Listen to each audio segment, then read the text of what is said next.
Você abre esta porta com as chaves da fantasia.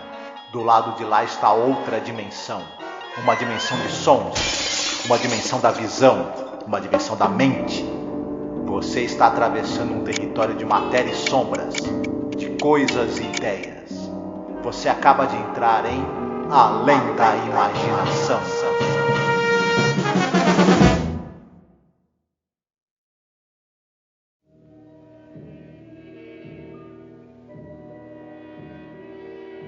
Olá, ouvinte! Seja bem-vindo a mais um episódio da série clássica Além da Imaginação. Eu sou Angélica. E eu sou Marcos. Hoje, né, Marcos, falaremos do episódio número 127 no geral da série, episódio número 7 da 5ª temporada. Se chama O Velho da Caverna, né? Como é que é no original? The Old Man in the Cave. Exatamente. Esse episódio ele vai mostrar pra gente aí uma distopia, né? Um futuro pós-apocalíptico, né? Nós vamos ter várias coisas a comentar, mas por enquanto você fica aí, dá uma escutada na nossa vinheta de apoio, e é muito importante você nos apoiar, então presta atenção. Como é que você pode fazer isso? Olá, eu sou a Angélica. E eu sou o Marcos. E hoje nós viemos aqui com um pedido muito importante para você que nos acompanha nesses quase 14 anos de podcast. Nos últimos tempos, o apoio que vocês têm dado pra gente tem sido muito importante, tem nos ajudado muito, e a gente pensou numa meta para poder modernizar a aparelhagem que a gente tem, para poder começar a fazer lives.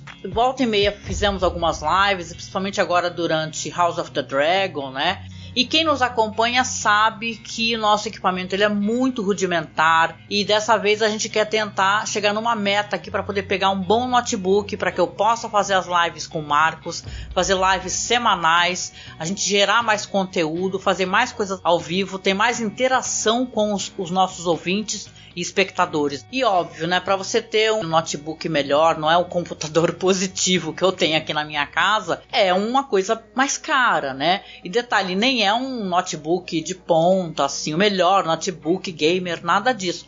É apenas um notebook onde eu possa fazer as lives, eu possa mostrar os vídeos, não travar, né, durante as lives. O ideal é que a gente tenha o dinheiro no local que não cobra taxa, porque aí você estará ajudando a gente, né?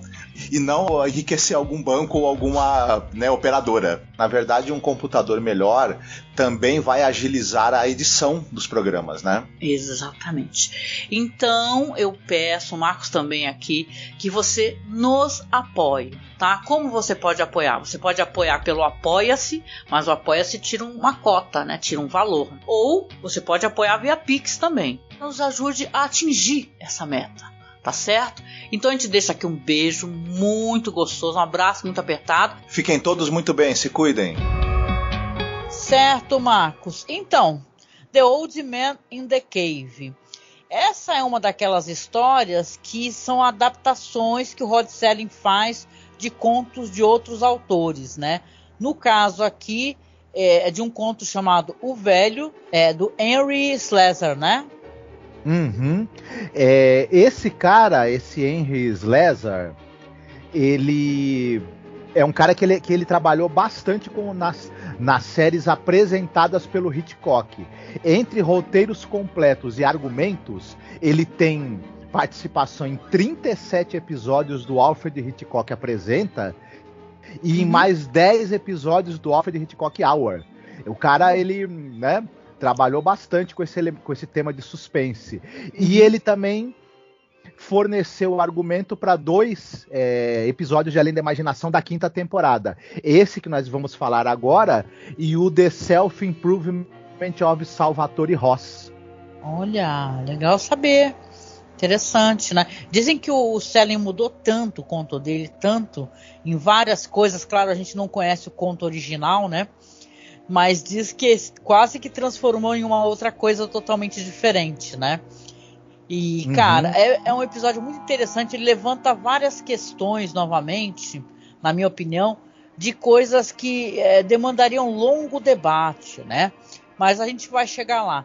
Por enquanto, sobre questões técnicas, né? Você quer comentar um pouquinho sobre diretor, atores? Uhum.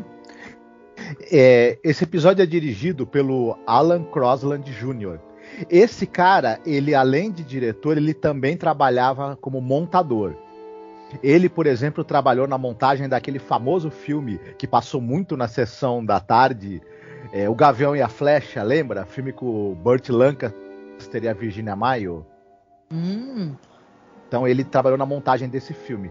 Ele também trabalhou naquele... Também passava na televisão há muitas décadas atrás, brasileira, O Rei da Polícia Montada, que eram as aventuras do Sargento Preston, né? Sim. E ele dirigia e fazia e também montava episódios dessa série. Ele trabalhou nos dois departamentos. Ele também dirigiu séries famosas como Cheyenne, Maverick, Batmasterson, Alfred Hitchcock Apresenta, Alfred Hitchcock Hour, A Quinta Dimensão também, ele também dirigiu episódios, e ele ficou famoso também por causa da série da Mulher Maravilha. Ele dirigiu 16 episódios da série da Mulher Maravilha, aquela série da Mulher Maravilha com a Linda Carter, do final dos anos 70, que o pessoal, claro, se lembra. Inclusive o famoso episódio em 2 partes, Judgment from Outer Space, em que um alienígena vem para a Terra para avaliar se os humanos, que são uma raça muito belicosa, muito violenta, merecem continuar vivendo ou vão ser exterminados para não oferecer perigo para o resto do universo. E o viajante, né, o alienígena que vem para julgar a Terra, é sequestrado pelos nazistas. Então, né, é um certo problema que a Mulher Maravilha tem que resolver. Esse episódio ficou muito famoso e é dirigido pelo mesmo diretor desse episódio aqui. O elenco, a gente tem o John Anderson, nós já falamos desse ator. Ele aparece em 4 episódios da série, que é o Passage for Trumpet. Quando a gente falou desse episódio, que tem o Jack Klugman, nós falamos também da carreira do John Anderson, né? E por isso eu não vou nem me estender muito na carreira dele, mas ele também está presente em Além da Imaginação, na Odisseia do Voo 33. No final do dia eu penso em Cliffordville, lembra desse episódio? Sim, sim. E também está presente nesse episódio que vamos comentar aqui, que é o Velho na Caverna. E ele também tem passagens aí por séries famosas como Paladino do Oeste e a série que falava da vida do Wyatt Earp. Sim. Também nos anos 60, 50, 60, ele fazia o irmão do Wyatt Earp, o Virgil Earp, na série. E aí, muito bem, um ator excelente também, muito capaz. Mas o destaque do elenco mesmo é o James Coburn, né? Um ator famosíssimo, um ator muito importante no cinema aí dos anos 60 e 70, e trabalhou com muitos diretores assim famosos em produções importantes. É uma carreira dele de quase 50 anos de atuação. Eu vou citar algumas poucas coisas, porque senão a gente não sai daqui, né? Porque esse cara tem muita quilometragem no cinema e na TV, né? Ele apareceu em tudo que é série policial e de western dos anos 60 e 70. Não vou citar todas porque nem daria. Mas todas que você possa imaginar em algum episódio tem o James Coburn. Esse cara era o workaholic. Ele também tá em muitos episódios do Alfred Hitchcock Apresenta. E aí, no cinema, ele está, por exemplo, em 7 Homens e um Destino, né? Fugindo do Inferno, Charada, todos filmes muito famosos e muito importantes, né? Diga-se de passagem.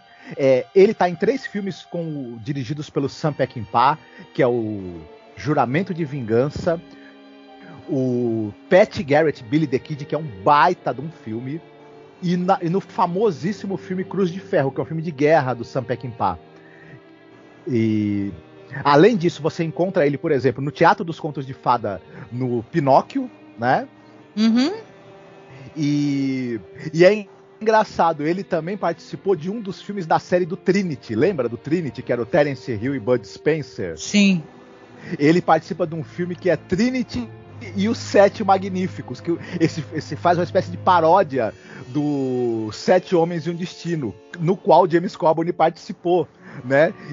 E aí nessa paródia tá presente o James Coburn e o Telly Savalas. Que legal, hein? Maneiro, hein? Poxa. Uhum. Só pra finalizar, ele também tá naquele filmaço, que é um dos melhores westerns espaguete de todos os tempos, que é o Quando Explode a Vingança, do Sérgio Leone. Ele conta a cena com o Rod Steiger. Então, quem tiver querendo conhecer mais da carreira do James Coburn, procure esses filmes que a gente citou, que são todos excelentes, né? Muito bom. E a gente, pra completar, só rapidinho, a gente tem também o John Marley, que é o cara da cabeça do cavalo do Poderoso Chefão voltando aqui, porque ele também aparece naquele episódio Kick the Can, né? Sim. E é isso, que são os destaques aí do nosso elenco. Ah, legal, né? Só falar um pouquinho, eu gosto de trazer, né, quando fica interessante a questão do soundtrack da música, né? Dessa vez a gente tem aqui eles reaproveitam uma música que é daquele episódio, que é um ótimo episódio também, que é da primeira temporada, né? O And When the Sky Was Opened, é da primeira temporada, esse daí do pessoal que fica perdido, né? Eu acho que sim. Então, um grande episódio, assim, a música do Leonard Roseman, e é bem legal, tá? Hoje é sua vez de fazer a sinopse pra gente poder comentar. Então você fica à vontade para fazer a sinopse, depois eu trago aqui algumas curiosidades, etc, relacionadas.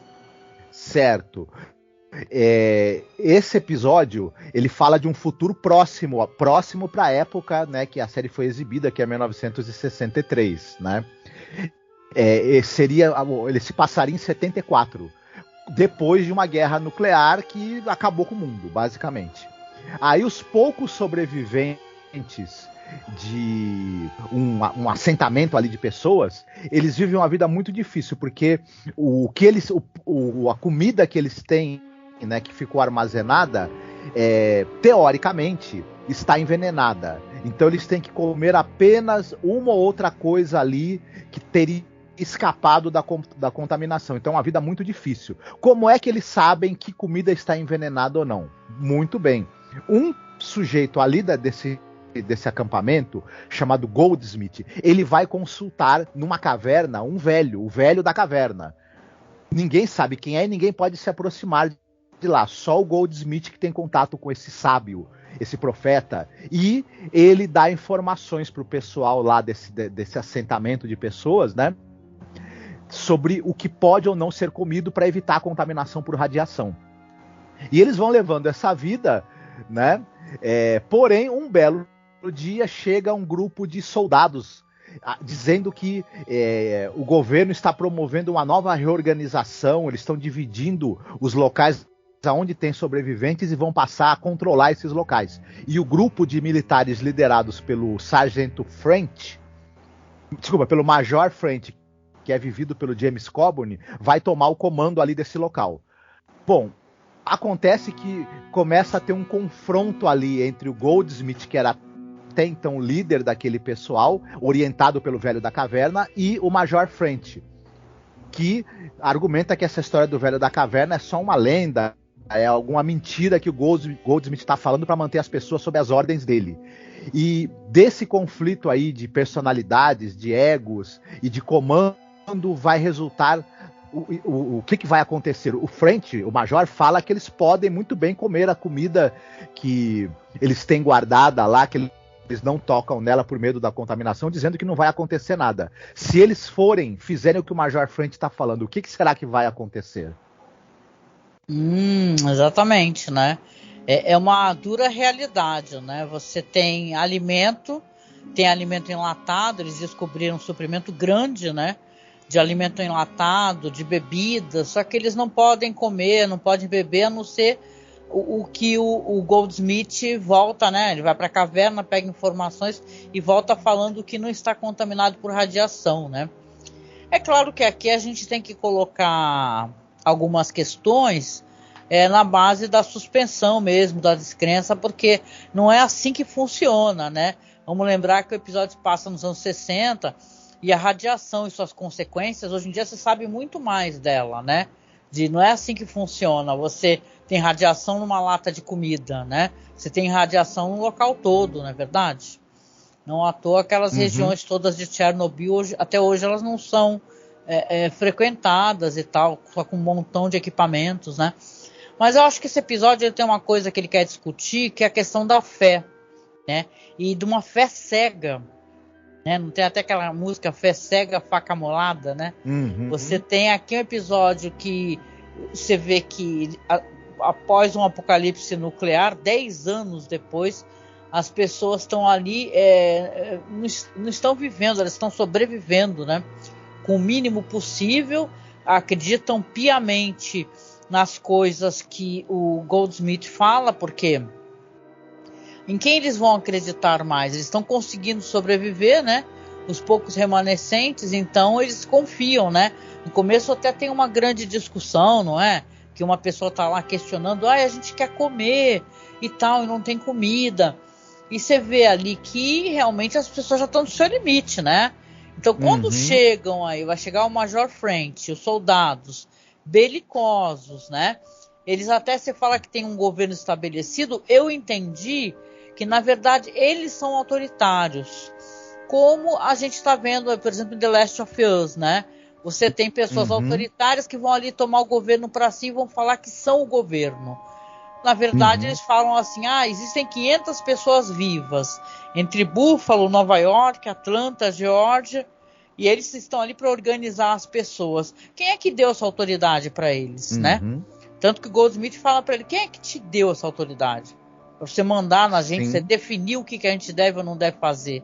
Né? Você não pode chegar aqui você falando assim, olha, eu vou mudar o jeito como vocês consomem alimento, porque eu não acho correto o que vocês estão fazendo. E por aí vai, porque na verdade é isso, né, Marcos? Ele pressiona porque ele acha um total absurdo, né? Eles estão obedecendo ordens de uma pessoa isolada, desconhecida, né? Cegamente, piamente. Sim, o próprio Goldsmith fala pro French, né, pro Major French, que já vieram outros caras ali dizendo que na verdade eles agora estavam controlando tudo em nome do governo, que certamente não existe mais, né? Porque se numa região como ele cita, né, que envolve ali várias comarcas e cidades, tem 500 pessoas vivas no máximo, lugar onde vivia milhões de pessoas, é muito claro para nós que não há mais governo. Você tem toda a razão, né? Provavelmente. E essa é uma história de uma grande desesperança, eu diria. As pessoas vivem na fé cega de serem orientadas pelo Goldsmith, pelo profeta do Velho da Caverna, né? E obedecem cegamente, mesmo tendo que viver uma vida de muita privação. Depois, quando chega esse grupo de militares, eles também começam a querer extravasar, né? E querer viver com um pouco mais querer viver uma coisa meio aproveite o dia, né? Um carpe diem. Sem se preocupar com o futuro. Eles são autoritários, né? Não é nem aquele carpe diem de vamos aproveitar a vida, abraçar o próximo, não. Eles querem impor a sua vontade em cima das pessoas. Eles não querem apenas que todos tenham alimento, se alimentem e se sintam saciados. Eles querem impor a vontade deles, tanto que esse choque de vontades que existe entre Goldsmith e o Major é uma coisa que as pessoas vão assistindo aquilo e, claro, elas vão começar a querer seguir o que o Major fala. Né? Porque o Goldsmith ele tem aquela coisa de uma espécie de recusa silenciosa, né? Ele nem se exalta, né? E tal. Ele fala, não é isso, não vou fazer o que você quer e por aí vai, entendeu? Sim, não, exatamente. Mas eu fico me perguntando, e eu meio que o Major ele quer que o pessoal farreie, aproveite. Só que eu fico me perguntando, por exemplo, eles não plantam, né? Porque certamente o solo se tornou estéril. Sim. Então, na verdade, a radiação está contaminando o solo, está contaminando o ar, a água, enfim. A partir do momento, mesmo que eles tivessem acesso àquela comida, que eles não podem porque teoricamente está contaminada, eles iriam comer quando aquilo se acabasse, eles não conseguissem mais plantar nem gerar nenhum tipo de alimento, eles também provavelmente não sobreviveriam. É um povoamento de pessoas muito pequeno para aquela região. A radiação certamente afetaria os índices de natalidade. Então, na verdade, é uma humanidade que está condenada e ali presa entre viver algumas semanas ou meses a mais, mas sabendo que provavelmente o destino deles também será sucumbir em algum momento, sobretudo o pessoal mais velho ou doente ou com problemas, né? Ou farrear também sem pensar no amanhã e tudo mais, né? E a gente é muito triste de ver, é um futuro sem esperança.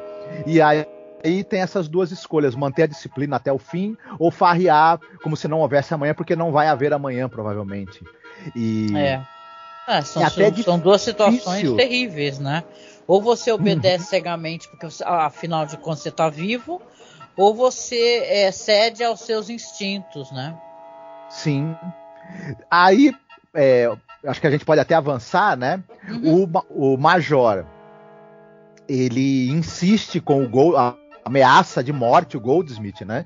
E qualquer um que se opõe à vontade dele, enfim, ameaça enforcar quem ficar contra ele, e exige, claro, ser levado junto com seus homens para ver o tal homem da caverna, o tal velho da caverna. O Goldsmith se recusa, mas diante das contínuas ameaças do French e também do fato dele estar fazendo com que as pessoas comam a comida e bebam a bebida ali, que possivelmente está contaminada, o Goldsmith acaba cedendo e aceitando levar, né, os soldados lá até a caverna onde mora o tal homem velho da caverna. Só que quando chegam lá, tem uma placa de metal, né? A caverna é fechada por uma porta de metal muito grossa. E aí o sargento, o Major French apela para o que ele sabe fazer, que é violência. Então larga ali um monte de granada, bomba, mas nada da porta ceder, né?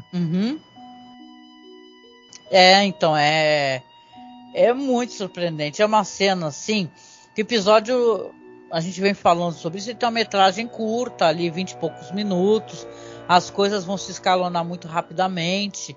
Então quando as pessoas já estão todas ali inflamadas, né, porque afinal de contas o Major fez o papel dele, né, ele desacreditou tudo que eles estavam acreditando, e aí começa a jogar bomba, sabe, e o Goldsmith não tem mais o menor controle sobre nada. Eles vão conseguir entrar e quebrar, porque eles querem ver quem é esse homem velho, que é a pessoa que está orientando, que eles estão recebendo orientação, né, e acreditando piamente no que o Goldsmith está falando, né, que ele passa as palavras do velho. E o Goldsmith até fala, né, Marcos? Fala, não, está contaminado onde ele está, não pode entrar. Mas eles conseguem arrebentar, e quando eles entram, é uma parte surpreendente, até porque até recomendo vocês procurarem mesmo, quem por acaso não tem assistido, tá aqui só ouvindo o podcast, a cena quando eles entram, que é um computador, né? É um computador gigante. Você fica muito surpreendido, e o jeito como eles pouco param para pensar e já saem destruindo automaticamente, né? Sim. A turba, né? Aquele pessoal se comporta como uma turba enfurecida. Eles se sentem enganados. O Goldsmith nunca permitiu que eles vissem o tal do velho da caverna, que é um computador, que é uma máquina, que o Goldsmith consegue, né, operá-la provavelmente e receber as leituras que ela faz a respeito da contaminação das coisas. Você foi a tua leitura, né? Que ele opera esse computador e recebe as respostas, né? E não que é um computador que ele manda as respostas para ele. Ou de alguma maneira ele se comunique com ele. Tem essa possibilidade também, que simplesmente é um computador que está programado de alguma maneira antes do Goldsmith, antes de todo mundo, foi programado para fazer essa leitura de níveis de contaminação de alimento. Ele dá as respostas. Ou será que o computador ele nunca deu resposta nenhuma, e essas na verdade são medos que o Goldsmith tem, e que ele acha que o pessoal deveria ter cuidado, e aí ele usa o computador como uma espécie de oráculo que na verdade fala só com ele, né? Gostei disso. É isso que eu tô querendo levantar aqui. O debate maior são essas questões aí que são deixadas em aberto, né?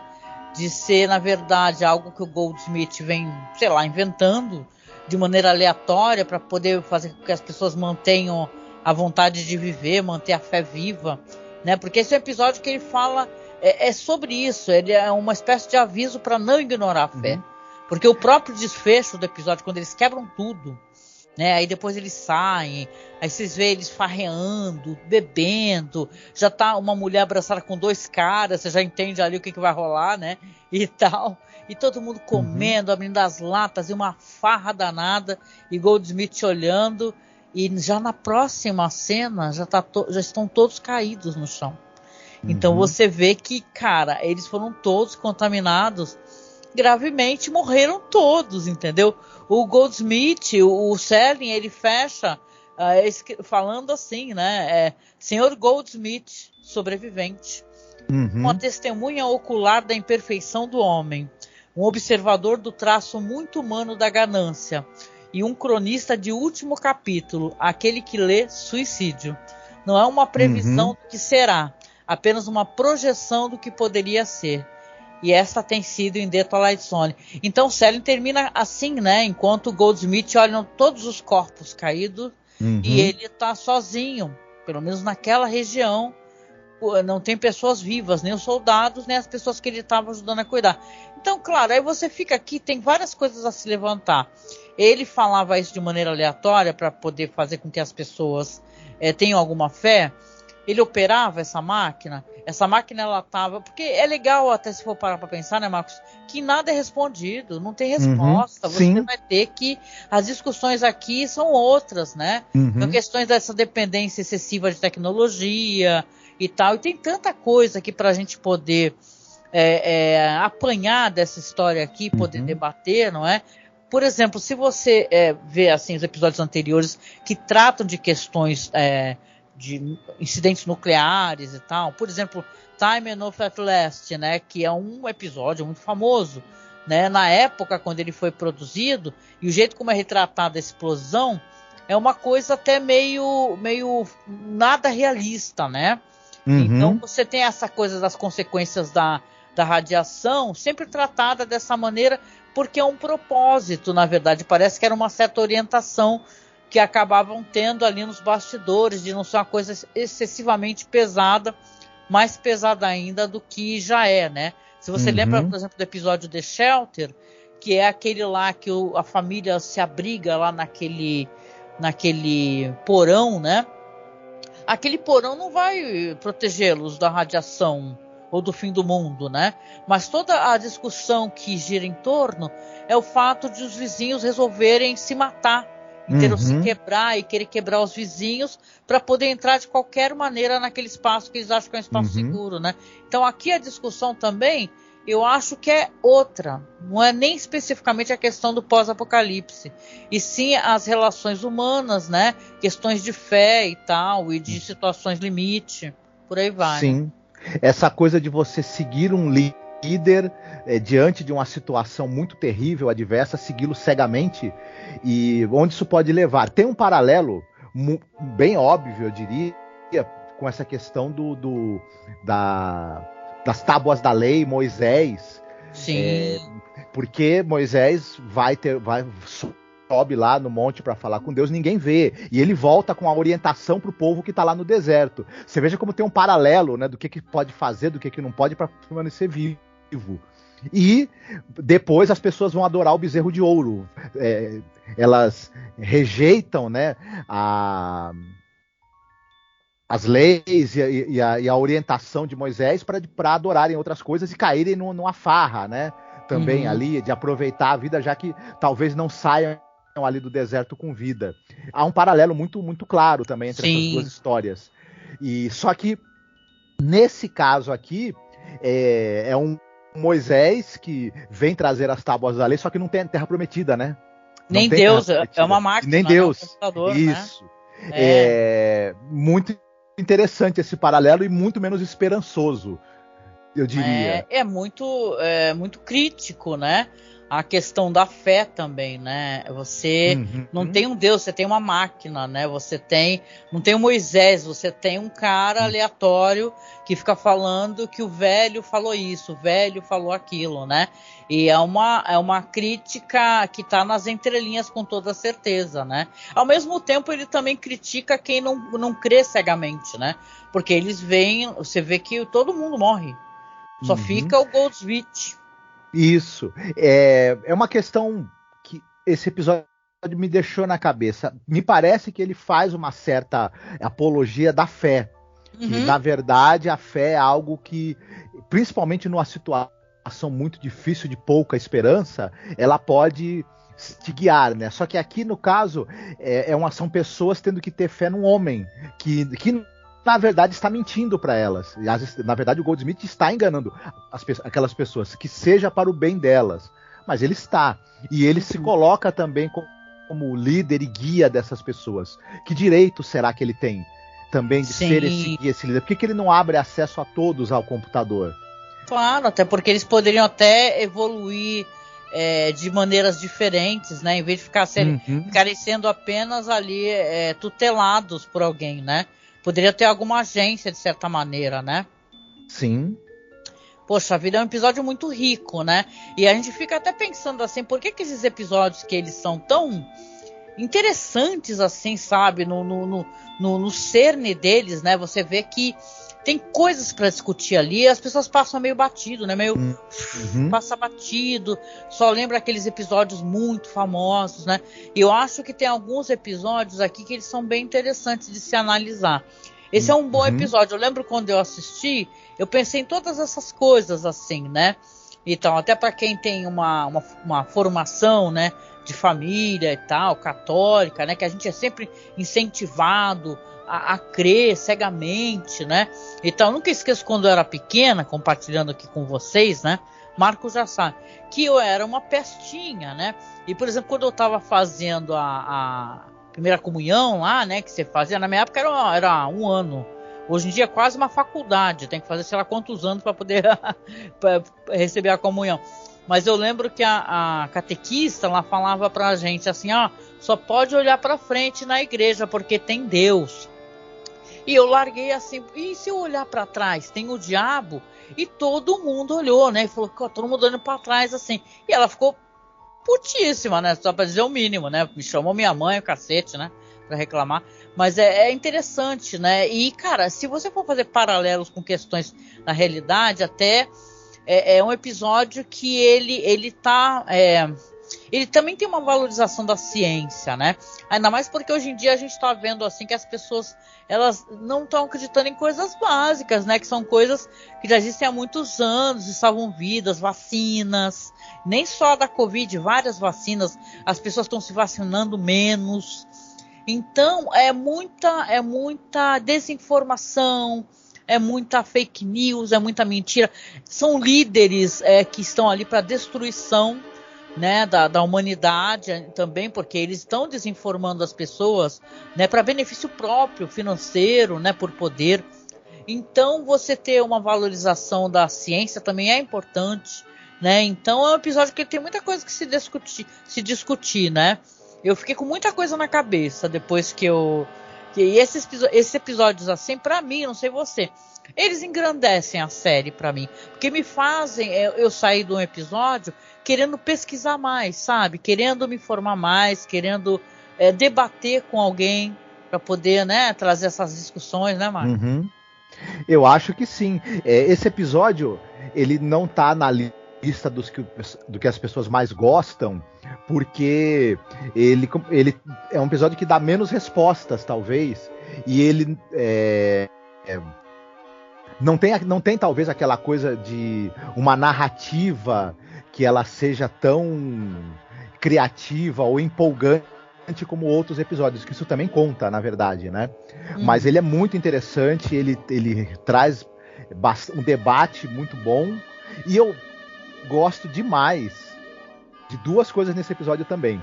Essa coisa dos dois atores, do John Anderson e do James Coburn. Eu gosto muito do James Coburn atuando, sempre acompanhei a carreira dele, e eu acho que ele faz esse personagem muitíssimo bem. É uma época em que o James Coburn ele era daqueles machões do cinema. Só que eu gostava dessa época que os caras que eram os machões do cinema, eles eram excelentes atores. Eles, na verdade, ganhavam esse status porque eles conseguiam, na atuação deles, serem agressivos, violentos, impertinentes, intimidantes. Era um trabalho de ator para que isso acontecesse. Talvez o cara tivesse um pouco disso, da personalidade no tipo físico dele, mas a atuação e o quanto esse personagem, o Major French, ele é intimidante, ele é desagradável, ele é ao mesmo, ele encarna essa coisa também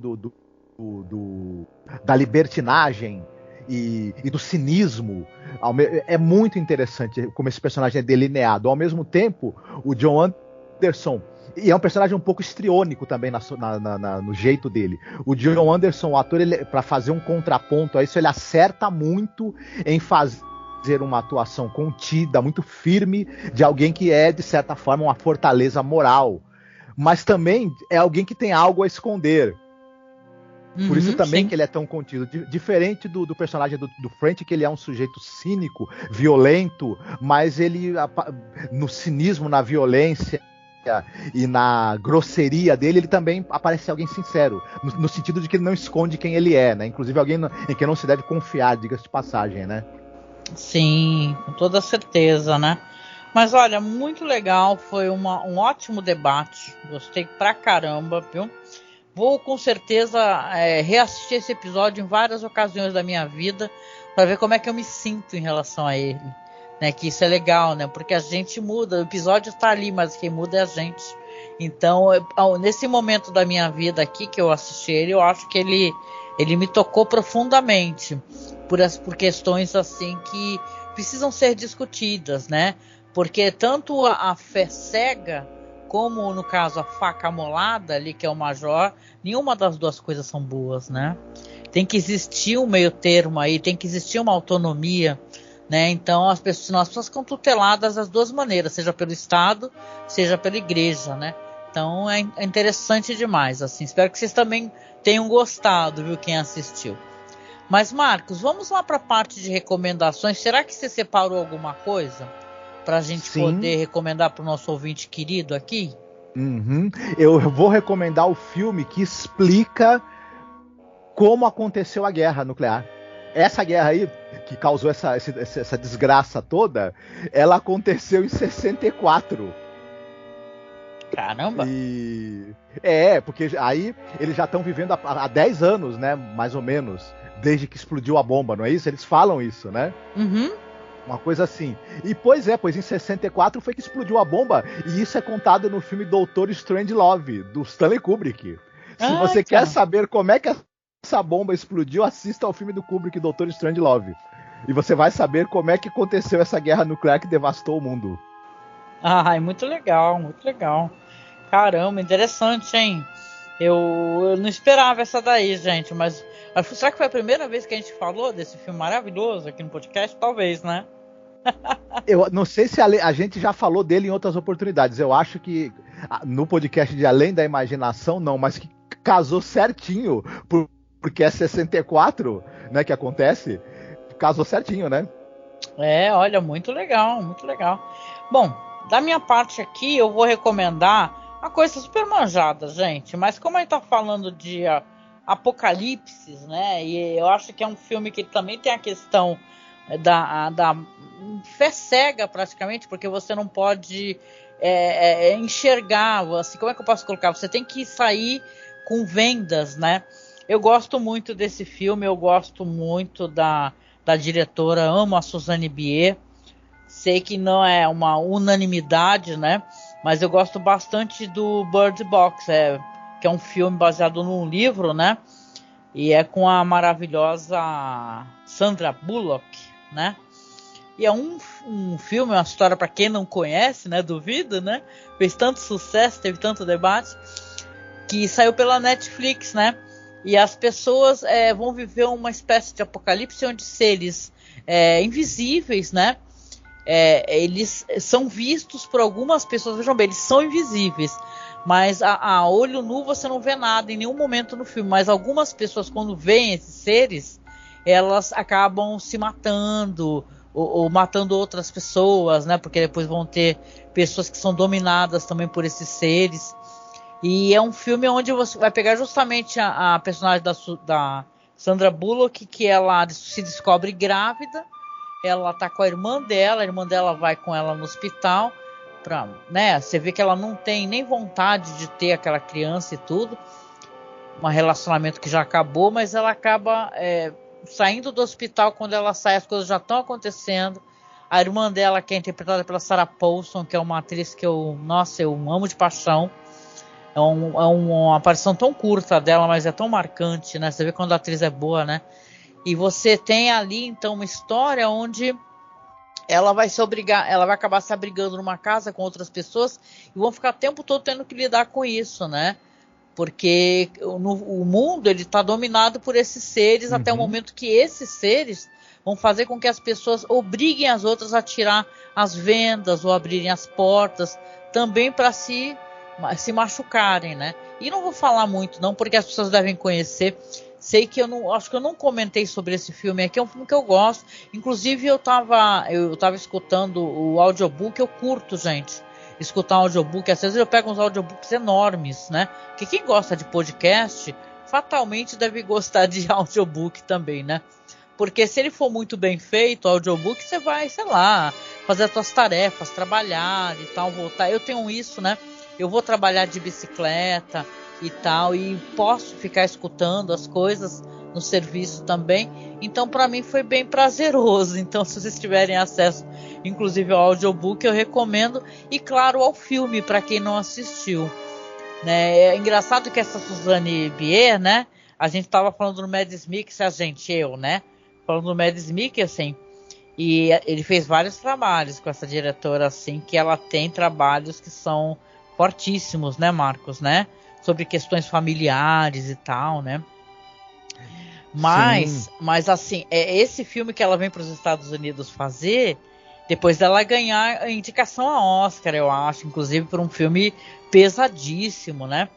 E ela é muito maravilhosa, eu gosto muito dessa diretora e eu acho que, sei lá, tem que ser mais conhecida. Se você por acaso gostou de Bird Box, você faz um exercício de procurar os filmes dessa Suzanne Bier, porque você vai adorar.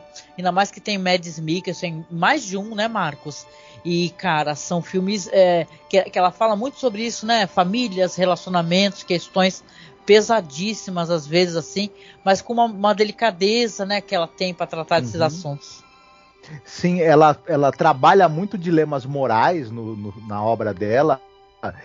Problemas, né, e de relacionamentos familiares, famílias desagregadas, na verdade, é um tema, e disfuncionais, é um tema que ela também gosta muito, e como ela também divide opiniões, porque ela pesa a mão no drama, né, e às vezes tem um pé, o pessoal acha, né, que às vezes tem um pé no melodrama até na obra dela, mas é uma obra contundente, que levanta muitas questões interessantes, emocionalmente sempre muito carregada, né, o trabalho dela, e quando tem atores aí do nível, né, do Mads Mikkelsen e outros atores também que trabalharam com ela, tem aquele filme dela, Um Mundo Melhor também, não é isso?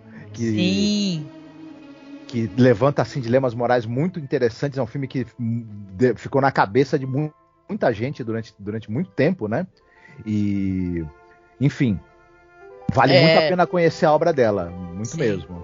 Nossa, eu adoro um melodrama, gente. Eu já até acho que eu falei uma vez aqui que eu gosto de The Twilight Zone quando o melodrama ou não digo nem o melodrama, mas o drama, né? Eu acho que a série trabalha muito bem nisso daí. Quando é terror, quando é o drama, quando tem comédia, nem sempre agrada. Vocês podem perceber, né, que as pessoas falam, que episódio meio bobinho e tal, né? Apesar que até mesmo com a comédia dá para você discutir coisas, né?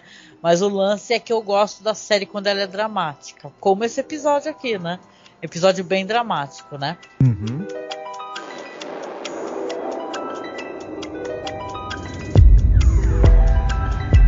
There is a fifth dimension.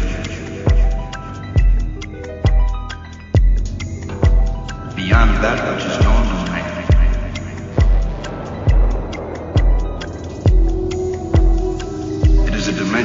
vast as space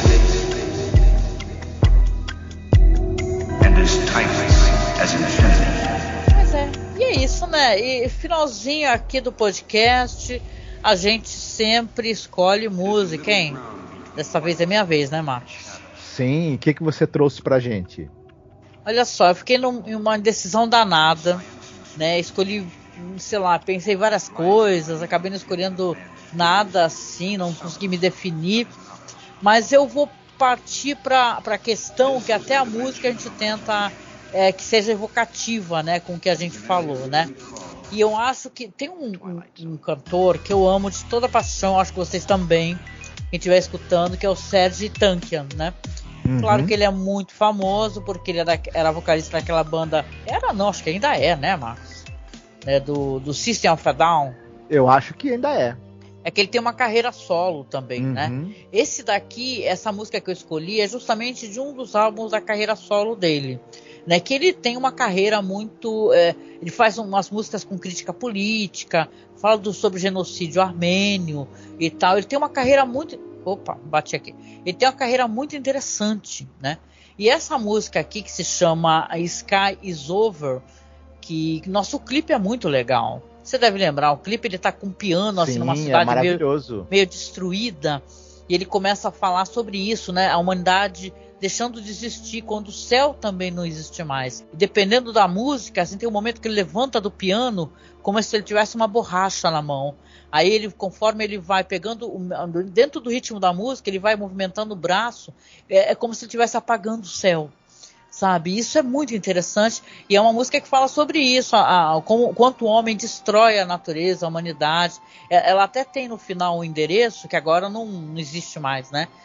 Uma ONG relacionada ao meio ambiente. Então é uma música muito legal, um clipe muito legal, né? Então eu acho que se a gente está falando um episódio sobre um mundo destruído e apocalipse, ia ser meio óbvio, né? Eu pegar uma música qualquer, sei lá, Meu Amor, o que você faria? Não, eu acho que até porque eu acho que eu já escolhi.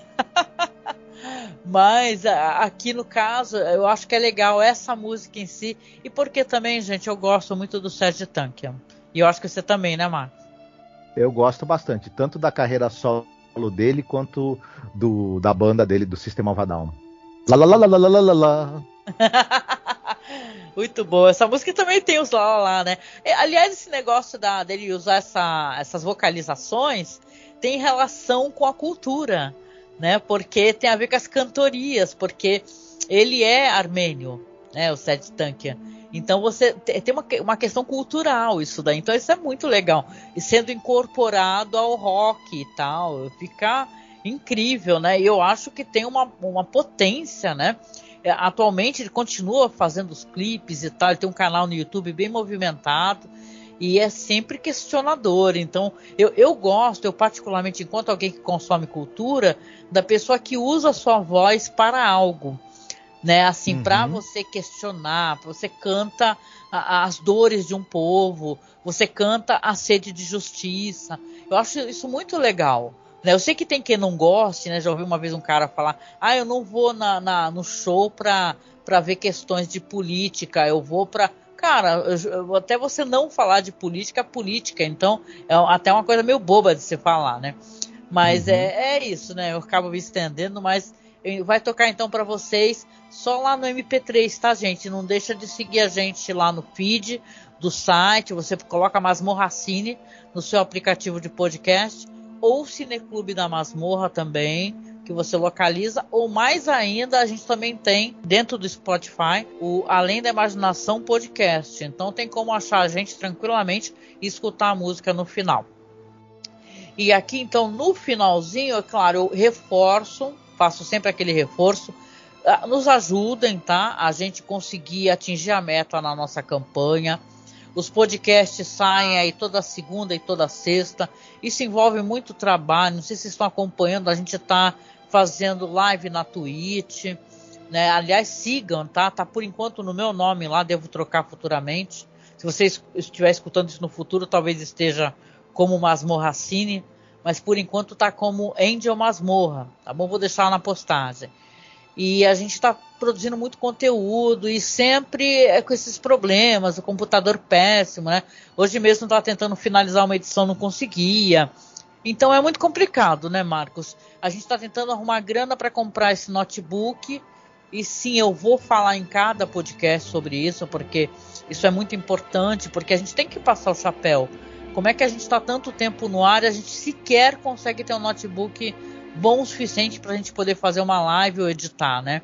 Então a gente está tentando que com a ajuda de todos que gostam da gente, que gostam do trabalho da gente, e que entende que a gente está fazendo isso, que não tem salário, gente. A gente faz isso de coração, porque é um prazer muito grande fazer. Só que a gente, pelo menos no sentido de poder renderizar um vídeo, ou mesmo um podcast, trabalhar com isso para poder produzir, mesmo que não seja uma coisa profissional, no sentido de temos um salário para tal, nós devemos lidar com profissionalismo, né? Tentar ter o melhor áudio, ter o melhor vídeo, né? E por aí vai, mesmo não sendo nós pessoas, né, ligadas a alguma empresa e tal, ou sei lá, tendo um salário X mensal, a gente só está mantendo, na verdade, o site de pé e estamos tentando juntar essa graninha para o notebook. Então, por favor, tá? Você clica aí no link do Apoia-se, lê o texto que eu escrevi lá para o Apoia-se, explicando o que está acontecendo,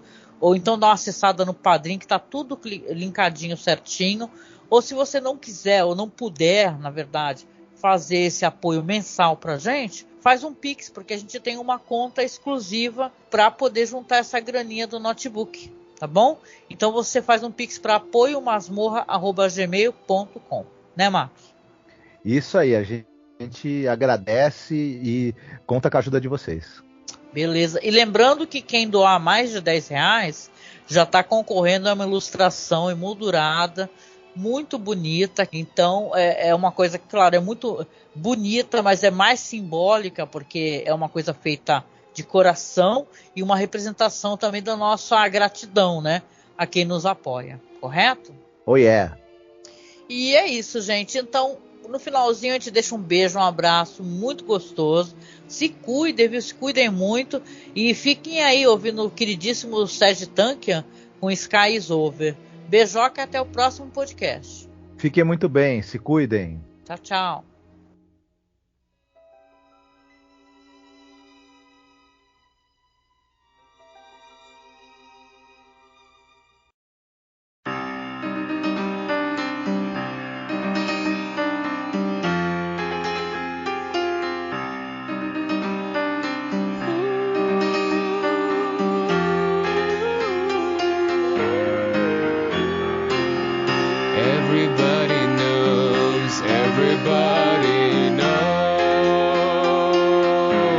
You cradle the sun, living in